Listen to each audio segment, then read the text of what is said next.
Pernah kebayang nggak kalau panduan untuk menghadapi hiruk-pikuk kehidupan modern ternyata udah ada dari 1300 tahun yang lalu? Nah, kali ini kita akan bedah tuntas sebuah naskah kuno yang isinya luar biasa, relevan banget buat kita hari ini. Risalah Al-Hukuk. Rasanya familiar kan? Kita hidup di zaman yang serba cepat, penuh tekanan. Banyak banget dari kita yang merasa kewalahan, merasa sendirian atau terputus dari orang lain, dan ya, mengalami burnout.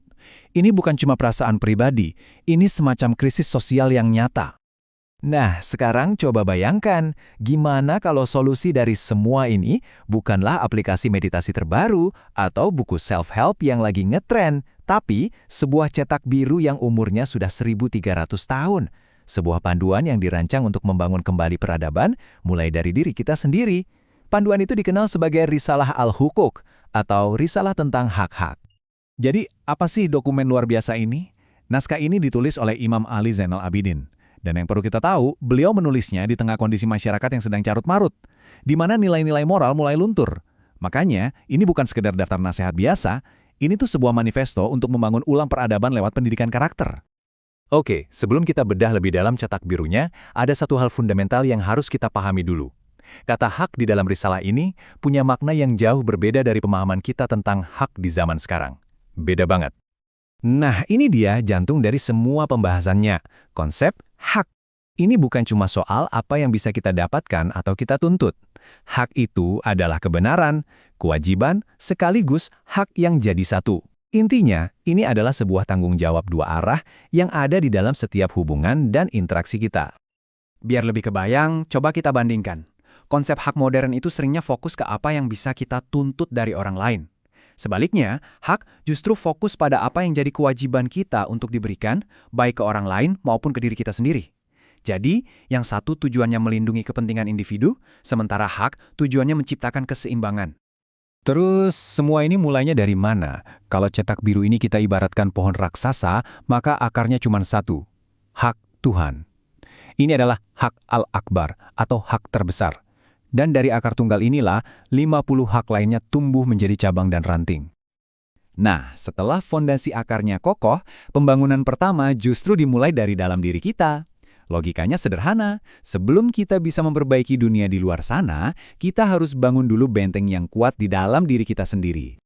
Dan hak pertama setelah hak Tuhan adalah hak jiwa kita sendiri. Ya, betul, ini adalah kewajiban kita untuk memakai tubuh dan pikiran kita untuk tujuan yang baik, bukan malah merusaknya. Kalau pakai bahasa sekarang, ini tuh soal gimana caranya kita menghindari burnout, menemukan makna hidup, dan menjaga kedaulatan atas diri kita sendiri. Kerennya lagi, cetak biru ini detail banget. Bukan cuma jiwa secara umum, tapi setiap bagian dari diri kita punya haknya masing-masing. Lidah kita, telinga kita, mata kita, bahkan perut kita. Semuanya itu adalah amanah yang punya hak untuk dijaga dan dipakai untuk kebaikan. Coba deh kita lihat contohnya. Menurut risalah ini, hak lidah itu bukan kebebasan untuk ngomong seenaknya. Justru sebaliknya, haknya adalah untuk dianggap mulia, dibiasakan dengan perkataan yang baik, dan dijadikan cerminan dari akal, bukan sekedar pelampiasan nafsu. Dan disinilah relevansinya yang bikin merinding. Di zaman kita sekarang, hak lidah itu bisa kita artikan sebagai hak keyboard kita. Hak jempol kita di media sosial, hak untuk tidak dipakai menyebar kebencian, hoaks, dan hal-hal negatif. Sebuah naskah berumur 1300 tahun, tapi rasanya seperti ditulis kemarin, kan? Oke, jadi kita sudah bangun benteng di dalam diri.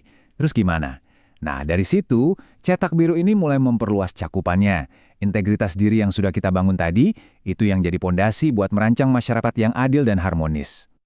Cara membangunnya pun sistematis banget kayak lingkaran di air yang makin lama makin besar. Dimulai dari yang paling dekat, yaitu inti keluarga. Lalu melebar ke komunitas sekitar kita, kemudian ke hubungan kita sebagai warga negara, sampai akhirnya mencakup seluruh umat manusia.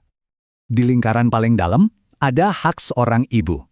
Risalah ini menggambarkannya dengan sangat indah, sebagai utang yang gak akan pernah bisa kita bayar lunas atas pengorbanan beliau yang luar biasa. Ini adalah fondasi emosional dari sebuah peradaban. Nah, kalau yang ini mungkin salah satu yang paling menantang. Hak lawan hukum. Bayangin, risalah ini bilang kalau tuduhan lawan kita itu benar, maka kewajiban kita adalah menjadi saksi yang memberatkan diri kita sendiri. Ini adalah level integritas tertinggi, di mana kita menempatkan keadilan jauh di atas ego pribadi kita.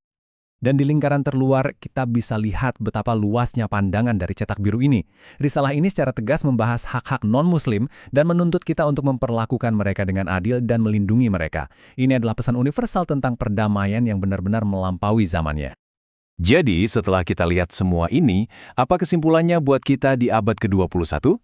Yuk kita rangkum filosofi intinya dan lihat gimana kita bisa menerapkan panduan abadi ini dalam kehidupan kita sekarang. Kalau kita sederhanakan, intinya begini. Ada 51 hak yang semuanya berpusat pada satu poros utama, yaitu keesaan Tuhan. Tujuannya bukan kepatuhan yang kaku, tapi untuk mencapai kedamaian batin dan keadilan sosial. Dan metodenya? Lewat pendidikan karakter yang basisnya adalah tanggung jawab timbal balik. Dan yang paling penting untuk diingat, ini bukan sekedar daftar aturan atau checklist. Ini adalah sebuah ekosistem, sebuah jaring yang saling terhubung. Saat kita memenuhi kewajiban kita ke orang lain, pada dasarnya kita sedang membangun integritas dan memenuhi hak jiwa kita sendiri. Kesejahteraan pribadi dan kebaikan sosial itu dua sisi dari koin yang sama. Jadi cetak biru untuk membangun dunia yang lebih adil dan hidup yang lebih bermakna, itu ternyata sudah ada di hadapan kita. Pertanyaannya bukan lagi gimana caranya, tapi lebih ke kapan kita mulai? Dari 51 batu bata ini, mana yang akan Anda letakkan pertama kali?